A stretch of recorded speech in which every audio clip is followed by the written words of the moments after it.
continuando os vídeos sobre o tronco encefálico, a gente agora vai falar sobre o mesencéfalo. Primeiramente, os limites do mesencéfalo. Então, a gente pode ver aqui como limite inferior do mesencéfalo um sulco do qual a gente já falou, que é o sulco pontino superior, tá? Também chamado de ponto mesencefálico. Então ele faz aqui, né, o limite inferior do mesencéfalo.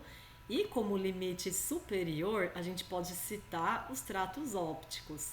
Então, vamos colocar aqui na cor azul. Para destacar, então, aqui os tratos ópticos, né? De um lado, temos aqui o quiasma cortado, do outro lado. Então, os tratos ópticos, pode-se dizer que na vista anterior, eles fazem aqui o limite superior do mesencéfalo. Que é formado aqui, né, como a gente já vai ver, pelos pedúnculos cerebrais, tá? Temos aqui a fossa interpeduncular, né, que é um espaço entre esses pedúnculos. Só toma cuidado que essas estruturas são os corpos mamilares, que não fazem parte de mesencéfalo. Corpos mamilares são hipotálamo, fazem parte do hipotálamo, portanto é diencéfalo e não mesencéfalo, tá? Muito bem. Se a gente olhar aqui para essa vista de um corte mediano, o que a gente tem aqui, né? Então, o mesencéfalo, todo mundo sabe que é essa porção mais superior do tronco encefálico, mas a gente sempre esquece essa porçãozinha posterior, que é também mesencéfalo, tá? Aqui nós temos os colículos, como a gente já vai ver a seguir. Tem uma estrutura importante que passa pelo mesencéfalo, que é o aqueduto do mesencéfalo.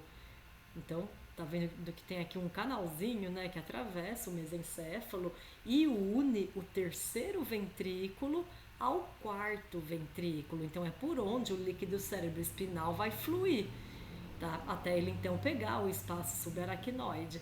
Então, esse aqui é o aqueduto do mesencéfalo. Pois bem, uma coisa muito interessante, né, é que esse aqueduto ele acaba então dividindo o mesencéfalo em duas porções, né, uma porção posterior ao aqueduto do mesencéfalo e uma porção anterior a esse aqueduto. A porção anterior ao aqueduto tem áreas motoras, enquanto que a porção posterior ao aqueduto tem áreas sensitivas. Muito bem. Bom, vista anterior. Bom, então, como eu já comentei, né, a gente tem logo aqui de cara os pedúnculos cerebrais, tá? Então, essas estruturas, né, que são compostas então de fibras mielinizadas, tá? São os pedúnculos cerebrais, né? Que fibras são essas? São fibras do trato córtico espinal. Então lembra, né, de que lá no córtex, no giro pré-central, você tem os neurônios piramidais. Deixa eu desenhar aqui corpos de neurônios piramidais. Tá, então são os neurônios piramidais, né? Não desenhei muito igual pirâmide, mas eles são piramidais, tá bom? Vou fazer aqui uns melhores. Muito bem. E os axônios desses neurônios, lembrem-se, né, de que eles projetam, né, eles deixam o giro pré-central, seus axônios formam aqui a cápsula interna e eles descendem, é uma eferência, nessa via vai descender. E nessa região aqui, ó, quando essas fibras passam por essa região, isso aqui é o pedúnculo cerebral, tá? Então, esses axônios descendem, eles vão formar, né? Eles passam pela ponte, passam pelo bulbo, formando as pirâmides bulbares, e no bulbo, essas fibras vão cruzar para o outro lado, tá? Então, se aqui é o hemisfério esquerdo, essas fibras piramidais, elas vão controlar o lado direito do corpo, tá? Então, se você tiver uma lesão, né, aqui de pedúnculo cerebral, o sintoma motor vai ser contralateral à lesão, né? Se a lesão for no pedúnculo esquerdo, o sintoma vai ser do lado direito do corpo. Muito bem, mas essa imagem então, ela nos serviu apenas para mostrar o que são então os pedúnculos cerebrais, né? Então, os pedúnculos cerebrais nada mais são do que fibras do trato córtico espinal descendendo, né? São referências. Muito bem. Entre os pedúnculos cerebrais, nós temos aqui uma área que é chamada de fossa interpeduncular. Então, vamos pintá-la. Aqui a fossa interpeduncular. tá? Essa área aqui entre os pedúnculos cerebrais. Muito bem. É daqui que emerge o terceiro par de nervos cranianos, né? O oculomotor. Então vale a pena, né, apontar aqui, veja aqui, né, que a gente tem um par de nervos cranianos e é justamente o par, né, o terceiro par de nervos cranianos emergem aqui dessa região da fossa interpeduncular. Muito bem. Na vista posterior, a gente vai ter logo de cara os colículos, tá? Então temos colículos superiores e inferiores. São essas estruturas, né? Isso aqui também é chamado de corpo quadrigêmeo, tá? Então o que é o corpo quadrigêmeo? São os colículos, tanto superiores como inferiores. Os colículos superiores fazem parte da via óptica, tá? Dos reflexos visuais, enquanto que os inferiores fazem parte da via auditiva. Muito bem. Observa que é mais fácil ver que os colículos inferiores, eles possuem os braços, né? E de fato, os 4 colículos, né? Eles têm braços dos colículos que conectam os colículos com alguma outra estrutura. No caso dos colículos inferiores, ele se conecta com o corpo geniculado medial, que é essa estrutura aqui. Tá? Então, ele se conecta através dos seus braços com o corpo geniculado medial. De novo, o corpo geniculado não é mesencéfalo. Tá? Corpo geniculado faz parte do tálamo, né? É o diencéfalo. Muito bem. Os colículos superiores se conectam com o corpo geniculado lateral. Muito bem. Bom, o que mais temos aqui, né? Sobre isso aqui, então, o mesencéfalo na vista posterior, basicamente são os colículos e os seus braços. Legal. Aqui em cima, né, já temos tálamo e essa estrutura aqui no meio é a glândula pineal. Bom, na secção transversa, né, então num corte transverso aqui do mesencéfalo, a gente vai ver essa estrutura. Tá? Então suponha que tenha sido traçada uma linha aqui, como está representado na figura, então veja, né, que corta o mesencéfalo, e aí a gente, se for olhar essa estrutura, ela vai ter aqui essa cara, tá? Aqui em cima é anterior, aqui embaixo é posterior. Muito bem. Então, isso aqui é a glândula pineal, tá? Que eu mostrei na outra figura, ela tá aparecendo aqui nessa porção.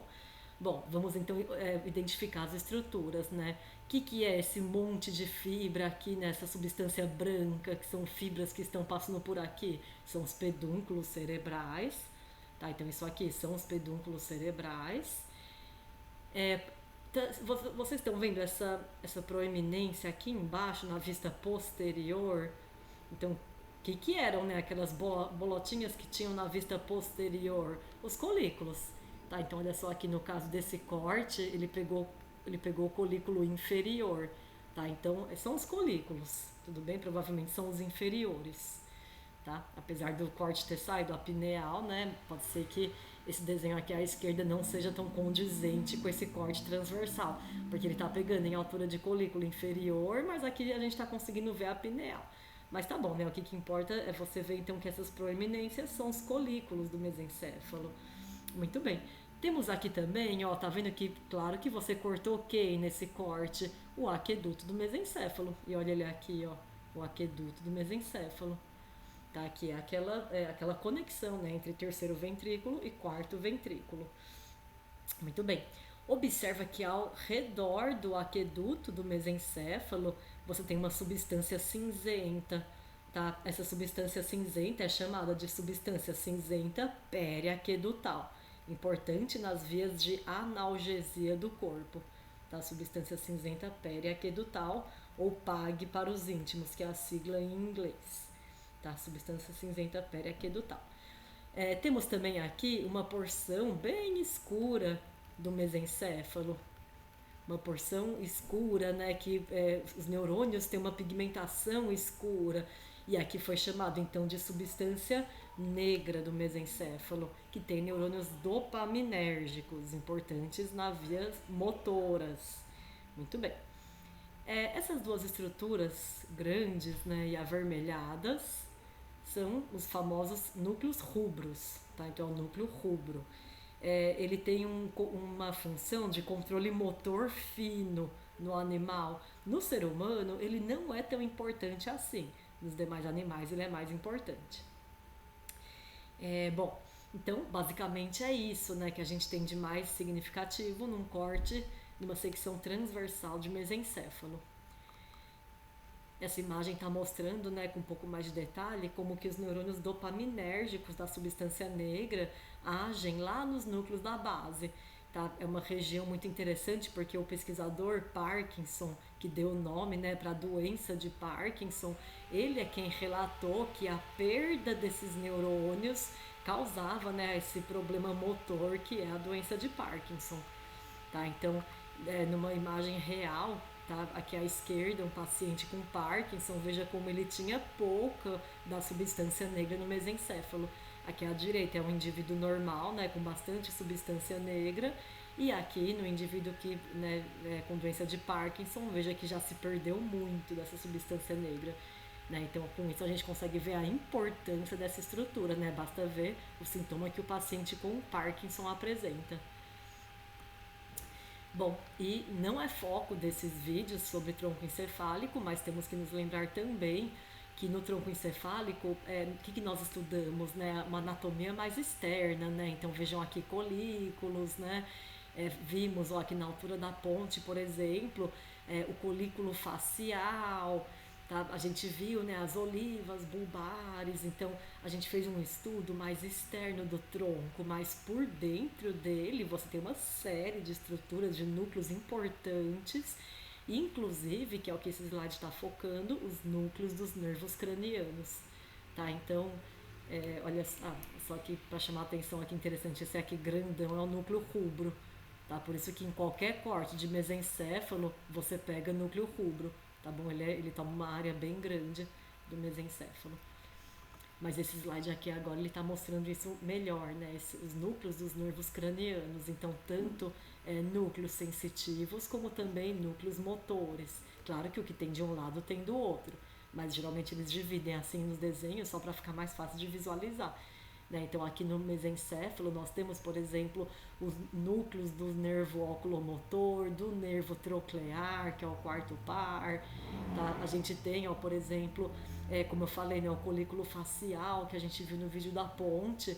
Vejam aqui nessa imagem, né, o núcleo do nervo facial, que faz um joelho contornando o núcleo do nervo abducente. Tá bom? A gente tem, por exemplo, né, também esses núcleos grandes, né, do trigêmeo, que praticamente pegam o tronco encefálico inteiro. Lembra daquela área vestibular, né? E por que ela existe? Porque lá estão os núcleos vestibulares. Tá? Então isso tudo fica para um futuro vídeo.